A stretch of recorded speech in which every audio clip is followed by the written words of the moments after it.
Cuba kita fikir sekejap. Setiap kali kita lalu depan bangunan merah Pos Malaysia tu, kita nampak apa?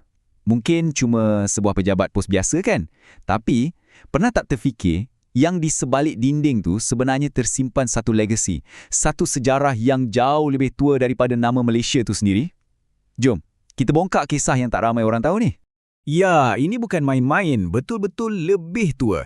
Jauh sebelum bendera kita berkibar megah, sistem perhubungan pos dah pun wujud dan bergerak aktif di tanah air kita. Jadi, ini bukan sekadar cerita pasal surat, tapi ini adalah kisah epik evolusi. Dari sekadar alat pentadbiran zaman penjajah kepada nadi utama yang menghubungkan kita semua sebagai satu negara. Okey, kita mulakan kembara masa kita.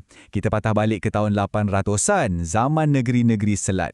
Masa tu, nak berhubung ni satu benda yang mewah tau. Setiap surat yang sampai tu umpama satu jendela ke dunia luar. Tapi, cara surat dihantar masa tu, memang jauh beza dari apa yang kita boleh bayangkan hari ni. Zaman tu, lupakanlah sampul surat. Tak ada lagi. Setiap surat tu, dia macam satu hasil seni kerahsiaan. Kertas tu akan dilipat dengan cara yang sangat spesifik untuk sorokkan isi kandungannya. Lepas tu, ia akan dikunci dengan titisan lilin panas dan ditekap dengan mohor peribadi. Jadi, ia bukan sekadar surat, tapi dah macam sebuah peti rahsia yang membawa berita-berita penting. Dan yang ini lagi bijak. Ada satu rahsia kecil yang genius betul. Cuba perhatikan warna dawat pada cap pos ni. Nampak macam hiasan je kan? Tapi sebenarnya, ini adalah kod keuangan tersembunyi. Kalau dakwatnya warna merah, maksudnya semua dah beres, pengirim dah bayar.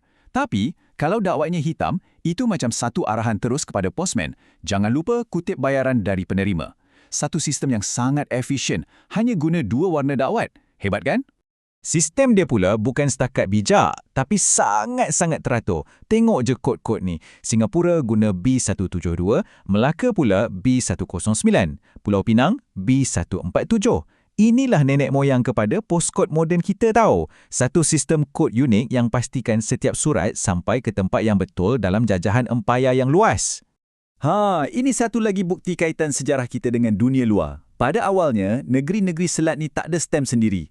Jadi apa diorang buat? Senang je. Diorang import stem dari India British, lepas tu diorang ubah suai. Diorang cetak gambar mahkota dan nilai mata wang baru atas stem tu. Terus, stem India tu macam dilahirkan semula untuk kegunaan tempatan. Satu penyelesaian yang praktikal yang sekarang ni dah jadi barang sejarah yang bernilai tinggi. Okey, sekarang kita lompat ke era lepas merdeka. Tahun 1957 mengubah segala-galanya. Perkhidmatan pos bukan lagi alat pentadbiran penjajah. Sebaliknya, ia dah bertukar menjadi nadi utama sebuah negara yang baru lahir. Ia jadi macam saluran darah yang pam perhubungan ekonomi dan semangat kebangsaan ke seluruh pelusuk negara. Penubuhan Jabatan Pos Negara atau JPN bukan sekadar tukar nama tau. Ini adalah satu pengisytiharan kedaulatan.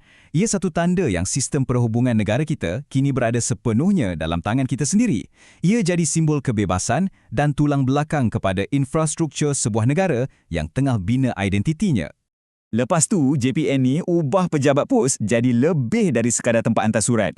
Ia jadi pusat komuniti. Cuba bayangkan, dekat sinilah anak-anak di bandar hantar duit belanja untuk mak ayah di kampung. Dekat sini jugalah pakcik-makcik pesara ambil duit pencen, nak bayar bil air, bil elektrik, malah lesen TV pun beli kat sini. Pejabat pos betul-betul jadi one-stop center untuk kehidupan harian rakyat Malaysia. Tapi zaman kestabilan sebagai jabatan kerajaan ni tak kekal lama. Diam-diam, satu revolusi korporat sedang dirancang. Satu langkah besar yang bakal menggegarkan asas institusi yang kita kenal ni. Pada tahun 1992, selari dengan dasar penswastaan negara masa tu, JPN melalui transformasi terbesarnya. Ia dilahirkan semula sebagai sebuah syarikat korporat, Pos Malaysia Berhad. Tujuannya untuk jadikan ia lebih cekap, lebih kompetitif dan lebih bersedia untuk cabaran ekonomi moden. Tapi kan, jadi syarikat korporat je tak cukup. Cabaran seterusnya adalah untuk disenaraikan di bursa saham. Dan cara Pos Malaysia buat benda ni, inilah dia plot twist yang memang mengejutkan dunia korporat Malaysia waktu tu. Inilah dia plot twistnya. Pengambil alihan Songsang. Bunyi macam kompleks kan? Tapi bayangkan macam ni lah. Seekor ikan bilis telan seekor ikan jerung. Semata-mata nak dapatkan status jerung tu. Lebih kurang macam itulah yang berlaku. Sebuah syarikat yang lebih kecil menelan Pos Malaysia yang gergasi itu sebagai jalan pintas untuk disenaraikan di bursa saham. Satu strategi korporat yang memang berani dan sangat luar biasa pada zaman tu. Dan sekarang kita dah sampai ke era moden, zaman internet, zaman email. Ramai yang ramalkan inilah pengakhiran bagi perkhidmatan pos. Tapi Pos Malaysia tak mengaku kalah. Mereka tahu mereka perlu berubah kalau nak terus hidup. Dan inilah jawapan mereka terhadap cabaran digital. Pos laju yang dulu kita kenal, sekarang jadi enjin utama untuk e-dagang negara kita. Pejabat pos sekarang ni tawarkan macam-macam, dari bayar bil secara digital sampai ke pengurusan logistik untuk syarikat-syarikat besar.